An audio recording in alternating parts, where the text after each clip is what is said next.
candidates is online virtually, and I want to recognize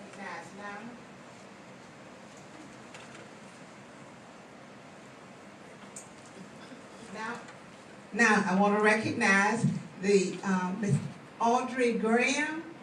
Was there, who was it? Was it just Audrey? Just one? Okay, so Audrey, if you will, by the way, what I did not tell you, but I had told them that they could speak for 3 minutes. And I said, include your introduction. I really was going to give them 4 minutes. They were so good, great. I was just listening. But anyway, so we will try and monitor this so that we can make sure we hear everyone. At this time, Ms. Graham, if you will speak, please. Good afternoon, Democrats. I am so sorry I wasn't able to be there in person, but I am just excited to be on this call this evening as Democrats have a platform to discuss and engage and talk about our city as a whole and where we are and where we like to go with great candidates. So thank you so much for having me. I am City Councilor for District 4. At this time, I've been in office since 2018. A good group of you may know me. I hope that you do. I have made meetings over the years, so I'm hopeful that I'm not a stranger to this party and this body.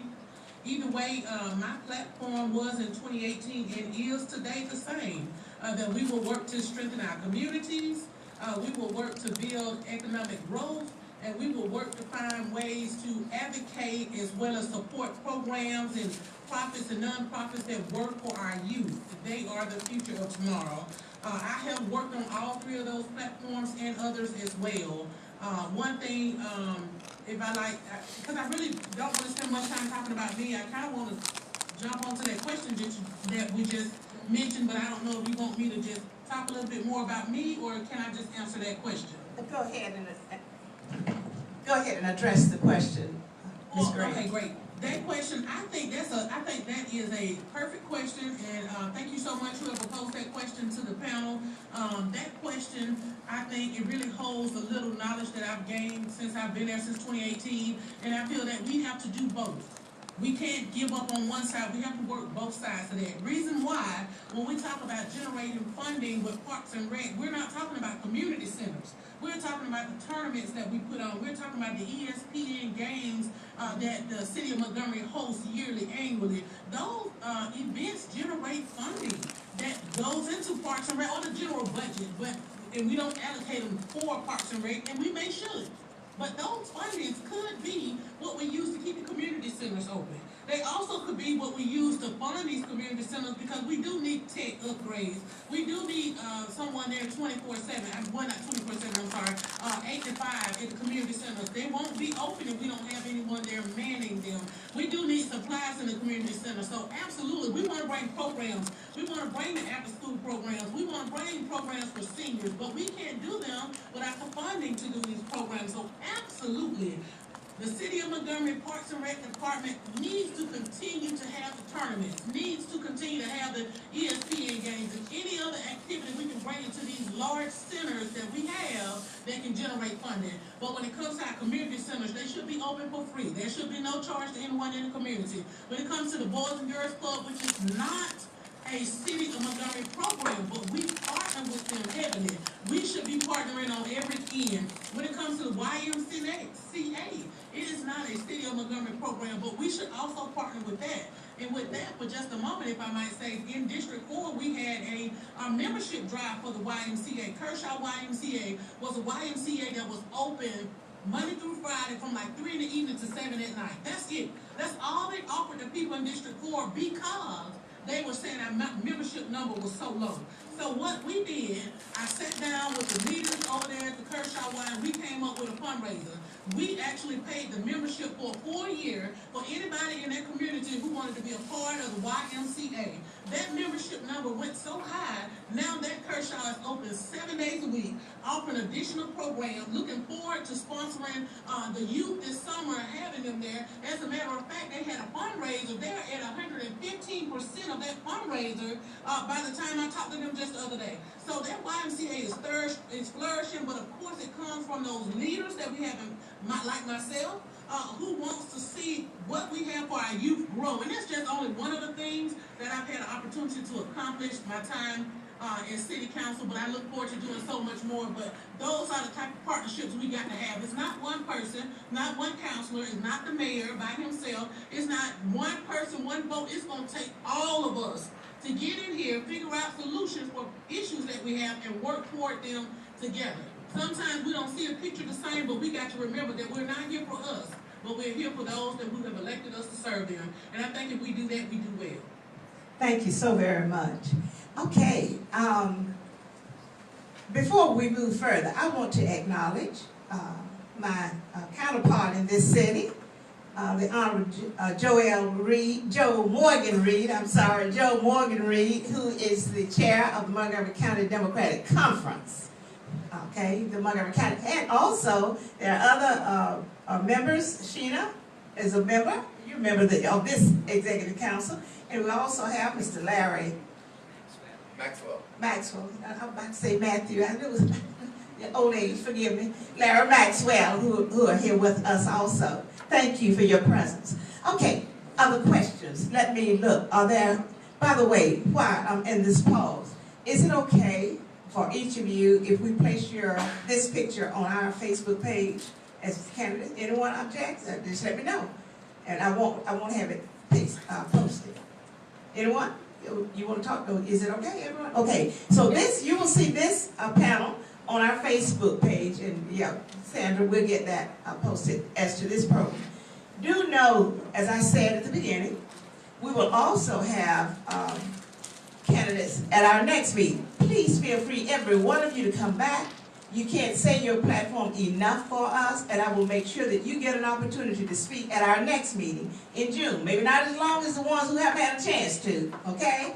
Okay, great. Now, with that, are there questions from our members, virtual members? Did any questions come up in the chat? None in the chat. Back to the in person. Are there other questions for our candidates? Are there other questions? You ask another one. You got a question? I want to hear. That was you did the first one. Please give me your name, by the way. I'm Nancy Boyd. Nancy Boyd. Boyd. Yes, Nancy ma'am. Boyd. Okay, great. Nancy. Can you Wait, let me get this one. can you tell me how you would go about as a city council person using CDBG funds to help with the blight that's happening in the city?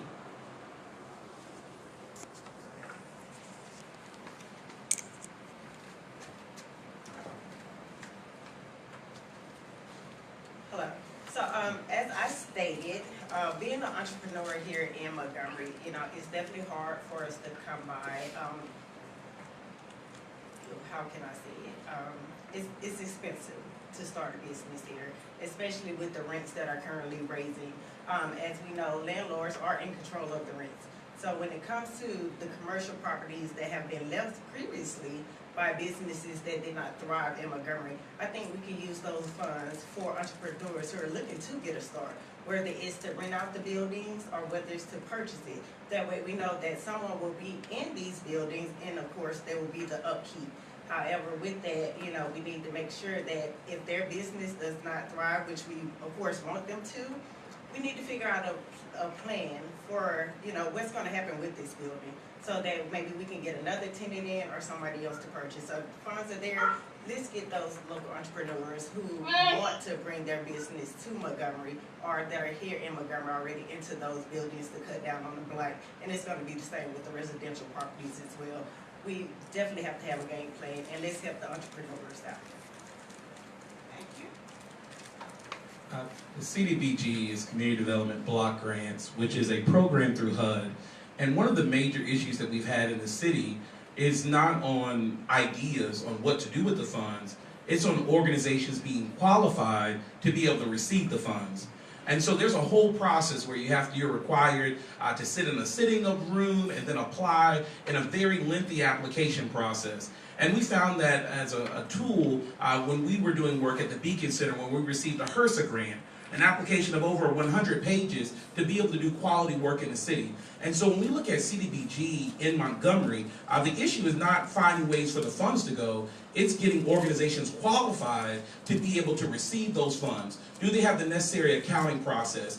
Do they have a blind check system process where there are checks and balances so that developments can happen, so that entrepreneurs can be able to receive those funds to be able to do activities? But what we know is it takes a host agency. And so what I believe is that if we're going to do the work around CDBG, if we're going to do any development work, we have to do communication.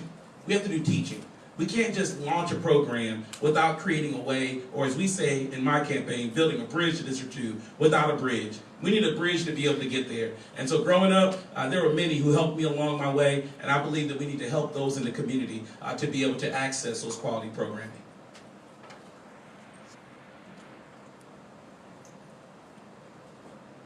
You're talking about something that falls underneath my economic development plan. So let's draw this picture in your mind. Start at Court Street in Hyundai Boulevard, work all the way down Court Street up to North Boulevard. Now let's look west. How many healthcare facilities over there? How many financial institutions are over there? You got a Regions Bank, Mobile Highway, you got a Regions Bank in South London, you got a Max, and you got a Teller. When we talk about economic development, we need to start at looking at our planning office, looking at the policies, because it's not the mayor's responsibility. The city council is responsible for approving the policies of our planning and zoning commission. When we talk about planning, we're talking about land development. Let's take this other example. Draw a circle around the city of Montgomery. Where are your cemeteries located? How many cemeteries you know from Taylor Road back east, besides Alabama Heritage? We're talking about land development. We're talking about entrepreneurship.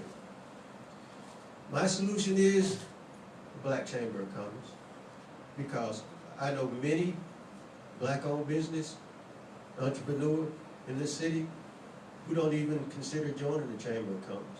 They feel the Chamber of Commerce is useless. They don't help them. What do? The good things that they are doing needs to be addressed. I'm not saying they're not doing anything, but if you don't know about it, if you're not informed and you're a business owner, how is that helping you? Just as the gentleman said, it's not about where the money goes, it's about educating our business owners. How do they get this funding? Educating them about, is the funding even there? They don't even know. There are a lot of business owners, potential business owners, who don't realize the funding is there, what you mentioned. So how do we capture that audience? How do we capture those future businesses in the city, which is going to help raise revenue? So we have to do a better job at informing our citizens. We have to be a better job at educating our citizens. We have to do a better job at working together as a community.